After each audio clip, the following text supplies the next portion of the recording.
Hi, everybody. I want to welcome you all. Tonight is the 27th Catalyst Award dinner. We've been doing this for 27 years. It is my 10th, and it's our 51st year. This is really a tradition, and I am so happy and grateful that so many of you are here to celebrate with us tonight. So how many of you were here last year for the Catalyst 50th? Right. Great. I want to welcome you back. I want to thank the Catalyst staff who've worked for a whole year to make this an inspiring celebration. Can we applaud for the Catalyst staff?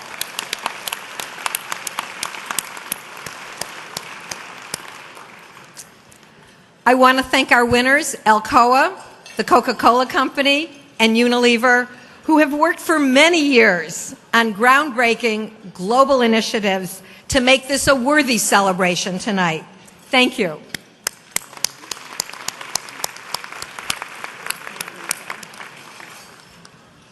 Denise, I want to thank you for your leadership and your support of Catalyst. I want to thank our dinner sponsors, who I like to call the Royals. RBC, Royal Dutch Shell, thank you so much. We had two board reception sponsors, General Motors and the Home Depot. Thanks to you all.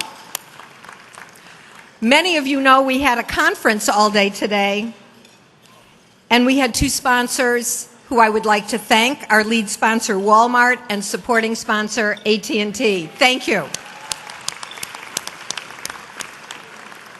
And I hope you liked the video tonight. Our video production sponsor is Toyota, and our video creative sponsor is Draft FCB. Thank you very much.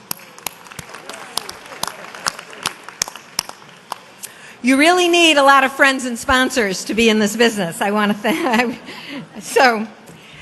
But I especially want to thank all of you who are here with us tonight for your unwavering commitment. I think you know that this is a fundraiser, right? Okay. We have sold out, and with the exception of last year's 50th anniversary, which was a once-in-a-lifetime, very special occasion, 2 days and all that, we have broken a record once again, and because of all of you, we have raised $4,867,150. Whoa, thank you very much. And thank you.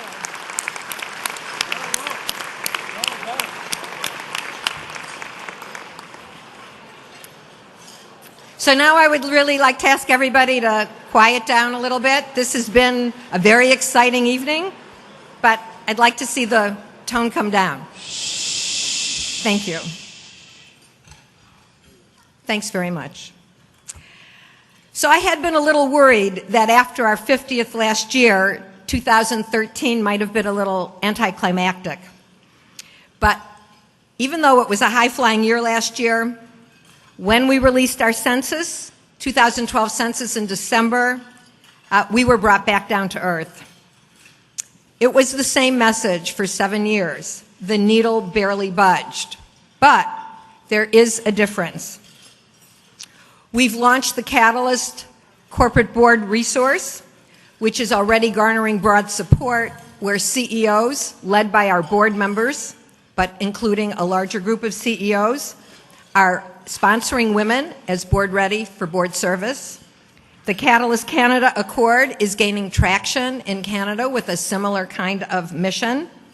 The Catalyst Set the Record Straight reports prove that gender gaps on corporate boards are not due to a supply problem. And the Catalyst Corporate Board Resource and the Canada Accord are showing exactly that. There are more women who are board ready than most companies realize. Now, as of January 1st, we got a bit of a lift. 21 women CEOs of the Fortune 500. And yeah, we're still a long way from parity, but that's the most there have ever been in the history of corporate America. So that's good. Denise said, there's so much talk about where are the women. Well, I was thrilled that there was a New York Times front page story with a picture that said, the headline was, "Where are the women?" And it was all anybody talked about for a couple of weeks after that. So I'm feeling as if there is momentum and that there is finally this sense of, it's time already. Let's close these gender gaps. And certainly, the 3 initiatives that we are celebrating tonight have upped the game. These are living examples of the power of the Catalyst vision, changing workplaces, changing lives. Catalyst believes that until women are represented at parity in the agenda-setting, decision-making roles in the largest companies that drive the global economy, they will be marginalized in every other arena.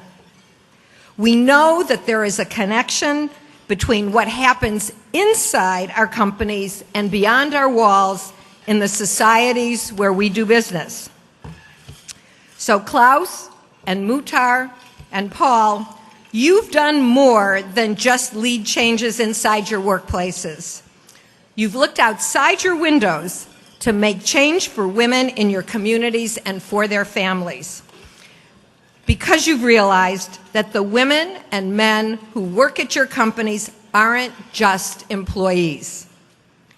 They're also parents, caregivers, partners, siblings, neighbors, volunteers, consumers, and much more. So when Alcoa works with local communities to provide family support structures in remote locations where their mines, refineries, and smelters are located, they show that they expect employees to bring their whole selves to work. And when Unilever promotes their agile workplace, supporting work anywhere, anytime, as long as the work gets done, we see confirmation of the empowering idea that it's people who do work and those people have lives. And by the way, isn't that proof positive that flex work is alive and well and flourishing and adding value in spite of a couple of highly publicized regressions? When Coca-Cola's Women's Leadership Council champions the success of women entrepreneurs in their markets, they prove that when women set the agenda at the top of the house, women in the community can thrive. So that we see that when companies like our award winners lean in for women, women can lean in as well. We lean in. All right. Thank you. But unfortunately, in spite of what we're all doing, our world is still struggling to overcome traditional gender roles. Many people still believe that women should not return to work after they marry or have children. They assume that women aren't interested in top leadership roles, or that they're not interested in earning equal pay for equal work. In most places, women are still judged by their looks and their marital status and not by their brains or their achievements. And all over the world, violence against women still occurs far too often. Now, some companies have done a great work to make their workplaces oases of meritocracy and inclusion, and I think we all applaud those companies. But as our award winners tonight demonstrate, successfully running a global business is about much more than creating pockets of equity. Those pockets can never be isolated from the influences of the outside world. Employees will always be multidimensional, rounded people who bring the pressures and hopefully the support, but sometimes the opposition of their families and communities to work with them.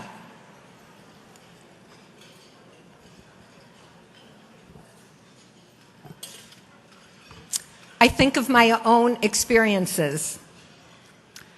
My parents raised me to set my sights very high. They thought I could be president. But at age 11, a religious teacher told me that I could never be a leader because I was a girl.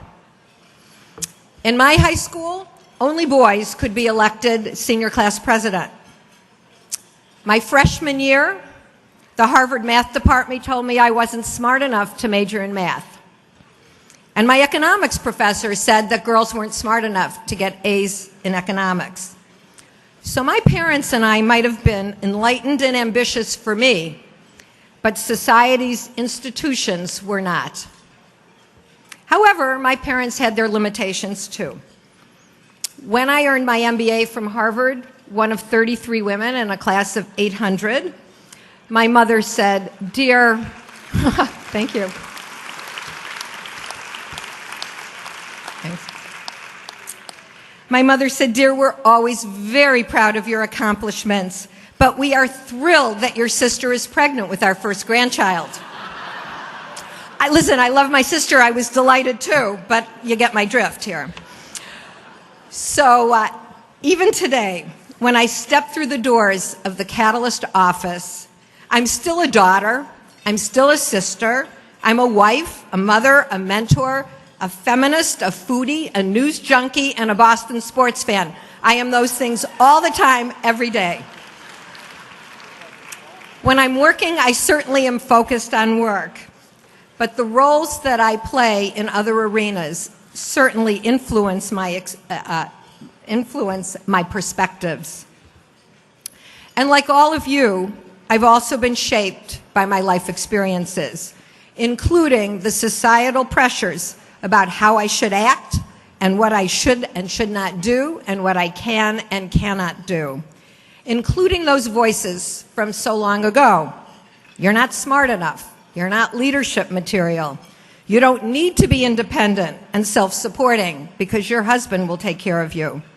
And probably all the women here tonight, most of you anyway, know what I'm talking about, and perhaps you had similar experiences.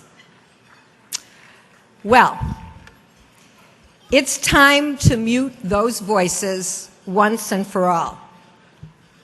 2 years ago, on this stage, I asked you to find your voice and speak up when you see occurrences of sexism.